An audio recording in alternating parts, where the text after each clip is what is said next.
Cześć, Bartek Urban. Zapraszam do testu Volkswagena T-Rocka. I to już tego odświeżonego, bo model ten właśnie przeszedł facelifting. Drobny, bo drobny, ale jest kilka zmian, które mnie mocno ucieszyły. Ale zanim o tym, to ciekawostka. Czy wiecie, że T-Rock jest obecnie najlepiej sprzedającym się Volkswagenem? W zeszłym roku sprzedało się w Polsce dokładnie 7704 sztuki, wyprzedzając tym samym Golfa, Polo czy Tiguana. Nie wiem jak wy, ale ja nie spodziewałem się. Koniec ciekawostki. Wracamy do wyglądu. Odświeżony T-Rock, jak widzicie, ma nowe zderzaki oraz delikatnie przemodelowane światła. Na zderzakach pojawiły się świecące wstawki, tak samo jak i na grillu. T-Rock, podobnie jak inne nowe modele Volkswagena, dostał wąsa. Wąsa, czyli LEDowy pas przez całą szerokość auta, który jakoś tak średnio mi się podoba. Fakt, tu jest lepiej niż w Taygo, ale i tak wolę zwykłe światła bez tego wąsa. W ogóle w podstawowym wyposażeniu Live tej blendy z przodu nie ma. Jest ona dopiero od poziomu Style, który ja testuję.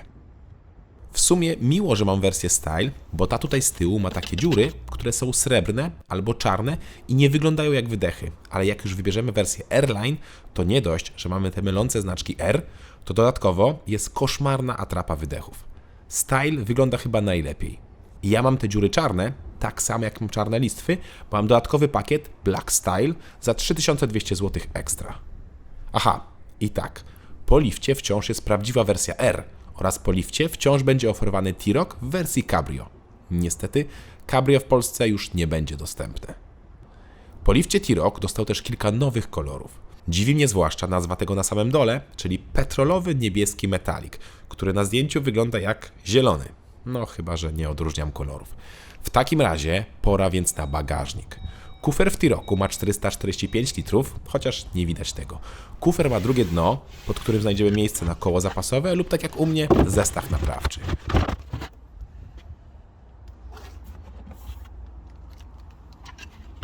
Oparcie kanapy można oczywiście opuścić, choć podłoga nie jest idealnie płaska. W kufrze znalazłem też 2 haczyki na zakupy. Siadamy więc z tyłu, gdzie jest zaskakująco dużo miejsca. To znaczy dużo miejsca mam na głowę i wystarczająco na nogi, a mam 186 cm wzrostu. No nie jest źle. Z tyłu mamy do dyspozycji podłokietnik z regulowanymi miejscami napoje oraz przejściem do bagażnika, a także są oddzielne nawiewy, 2 złącza i gazetownik. I z tego co widzę, to wszystko jest już w podstawie.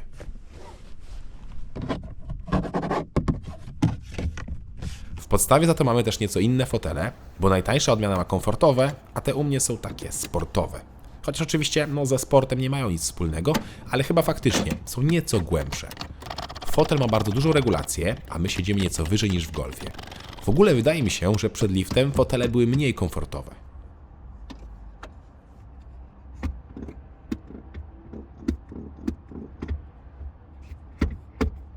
Dobra, to pora na deskę rozdzielczą, bo tutaj są prawdziwe zmiany. Po pierwsze i najważniejsze, T-Rock wreszcie ma normalne materiały. Nie wiem, czy siedzieliście kiedyś w przedliftowym T-Rocku, ale plastik w środku to był dramat.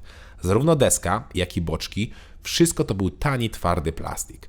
Teraz jest już znacznie lepiej, nie idealnie, ale poprawa znacząca i od razu lepszy odbiór auta.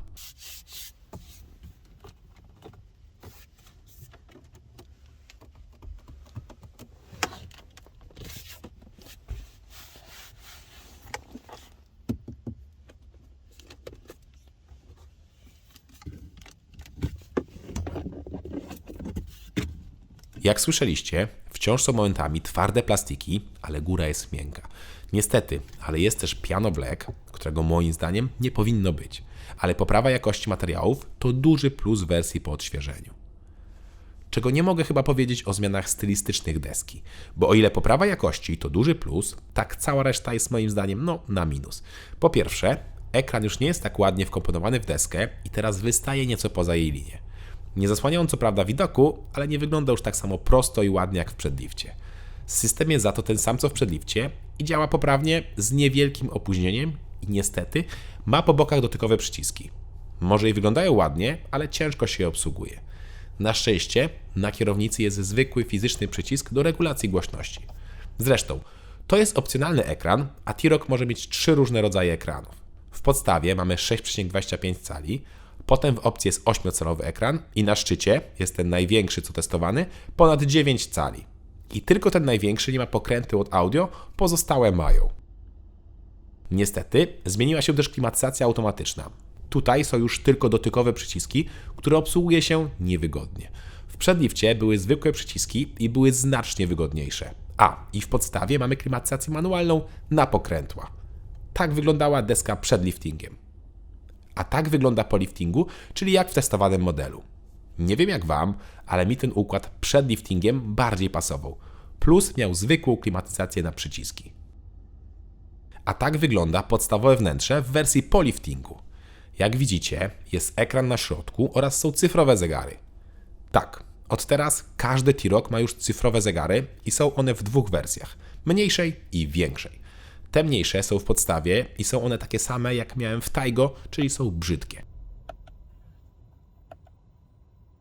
Ja tutaj w T-Rocu mam te opcjonalne, które są znacznie ładniejsze i mają zwykłe motywy. No nie są złe i działają dobrze.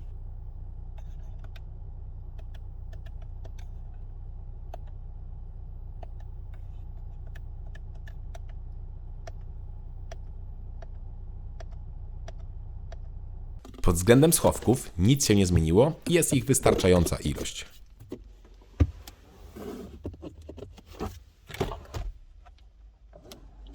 Tak samo nic się nie zmieniło w gamie silnikowej, czyli do wyboru są 4 silniki. Podstawowy motor to 3-cylindrowe benzynowe turbo 1.0 o mocy 110 koni. Potem mamy 1.5 turbo, benzynę 4-cylindrową o mocy 150 koni. Dalej jest turbo diesel 2.0 o mocy też 150 koni. I na deser są dwie benzyny 2.0 turbo. Słabsza ma 190, a mocniejsza aż 300 koni. 300 to oczywiście odmiana R. Dodatkowo T-Roc może mieć napęd na 4 koła, niestety dostępny tylko dla najmocniejszych benzyn 2.0 TSI. Szkoda, że nie ma go też z dieslem.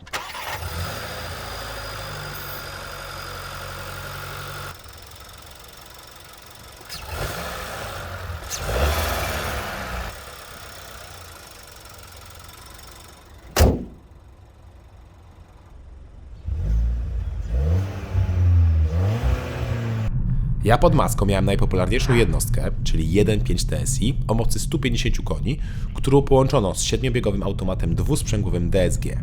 Co ciekawe, to wciąż nie jest eTSI, czyli z miękką hybrydą. Nie wiem czemu T-Roc tego nie dostał. No dobra, to pora sprawdzić przyspieszenie. Katalogowo mój T-Roc powinien robić setkę w 8,6 sekundy. Czas na pomiar.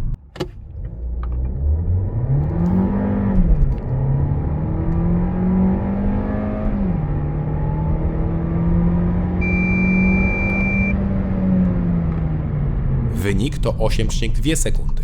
Powtórzyłem wynik w normalnym trybie i z włączoną trakcją i czas to 8,8 sekundy, czyli wcale nie dużo wolniej.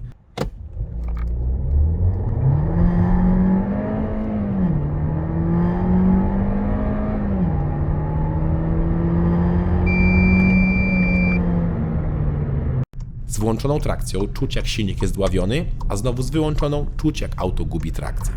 Ale ogólnie silnik ma wystarczająco mocy i momentu dla tego auta. Niestety, ale o ile w Taigo skrzynia działała w miarę szybko, tak tutaj już było opóźnienie, tak zwany lag. A przecież w testowanym przeze mnie Taigo miałem ten sam silnik i tą samą skrzynię. Dziwne.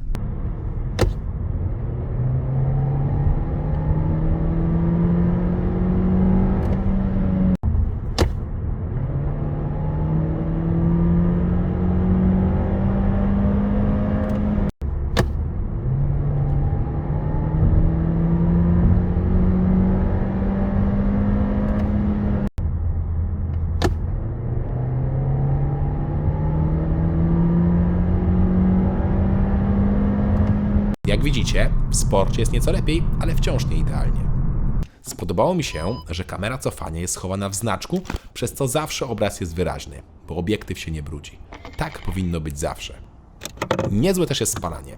W mieście potrafiłem zejść poniżej 7 litrów i to przy takiej normalnej jeździe. Jak były większe korki, to dobijałem do 8, a jak mocniej deptałem, to było 9-10 litrów, co wciąż nie jest tragedią. W trasie, przy 100, T-Roc palił nieco ponad 5 litrów, a przy 140 7,5. Chyba nie jest źle. Bak paliwa ma 50 litrów. Niestety wersja 1.5 TSI nie jest dostępna z napędem 4x4, więc nie sprawdziłem właściwości terenowych. W ogóle dziwne, że producent podaje kąty natarcia, zejścia czy rampowy, ale nie podaje prześwitu. Znalazłem w internecie, że prześwit wynosi 16 cm, więc raczej przeciętny wynik, na krawężniki starczy, więcej nie ma co atakować. Zresztą, naturalne środowisko T-Rocka to asfalt i to czuć. Zawieszenie jest typowe dla Volkswagena, czyli jest sztywno i sprężyście, ale nie bardzo twardo. Leżące policjanty czy jakieś poprzeczne wyboje przejeżdżamy bez większych problemów i nie słychać dobijania czy niepokojących stuków. Nie jest tutaj super komfortowo, ale też nie jest za twardo. Ja tam taki układ lubię, ale jak ktoś oczekuje pływającego SUV-a, to T-Roc taki nie jest. Gdyby ktoś z Was chciał ciągnąć przyczepę z hamulcem T-Rockiem, to odmiana 1.0 TSI może ciągnąć 1300 kg, wersja 1.5 1500, 2.0 TSI 1600, a 2.0 TSI 1700 kg. To pora na cenę. Podstawowy T-Roc z silnikiem 1.0 TSI 3-cylindrowym o mocy 110 koni i z manualną 6-biegową skrzynią kosztuje 110 000 zł. Dopłata do 1.5 TSI o mocy 150 koni to niecałe 4000 zł, więc moim zdaniem warto. Zresztą ten silnik jest też najchętniej wybierany w tym aucie. Dopłata do automatu to 8000 zł, a jak chcemy mieć wersję z dieslem, to trzeba wyłożyć minimum 154 000 zł za 150-konnego 2.0 TDI. Kolejny w cenniku jest 2.0 TSI, już z 4x4 o mocy 190 koni, który kosztuje 159 000 zł. Aha, i 4x4 występuje tylko z DSG. Jeśli chcecie wersję R, czyli 300-konnego T-Rocka, to trzeba za niego zapłacić 202 000 zł. Obecnie też jest promocja i każdy z modeli jest tańszy o 6 000 zł niż ceny, które podawałem. Ja podaję cenę bez promocji, bo nie wiem, ile ona będzie trwała. Mój egzemplarz kosztował około 165 000 zł, czyli jest drogo. T-Roc to solidny, podniesiony kompakt, chociaż ten lifting moim zdaniem oceniam tak średnio. Najważniejsza i najlepsza zmiana to poprawa jakości materiałów, bo te naprawdę były bardzo słabe w odmianie przed odświeżeniem. Zmieniły się chyba też fotele, bo po lifcie wydają mi się wygodniejsze. Wygląd to kwestia gustu, ja tych świetnych wąsów z przodu nie lubię, ale powiedzmy, że są ludzie, którym się to podoba, więc tego nie będę oceniał. T-Roc przed liftem, jak i po lifcie w dobrej konfiguracji wciąż wygląda świeżo. Szkoda tylko, że w kabinie po odświeżeniu jest moim zdaniem kilka zmian na minus. Po pierwsze, dotykowy panel od klimatyzacji automatycznej. Po drugie, ekran wystaje poza obrys deski, mało bo mało, ale jednak wystaje. A po trzecie, są tylko cyfrowe zegary. Te podstawowe cyfrowe są moim zdaniem brzydkie i trzeba dopłacać do tych większych, jak w testowanym egzemplarzu. A przecież klasyczne, volkswagenowskie analogowe zegary były bardzo ładne, proste i czytelne. Szkoda, że ich już nie ma. Cześć!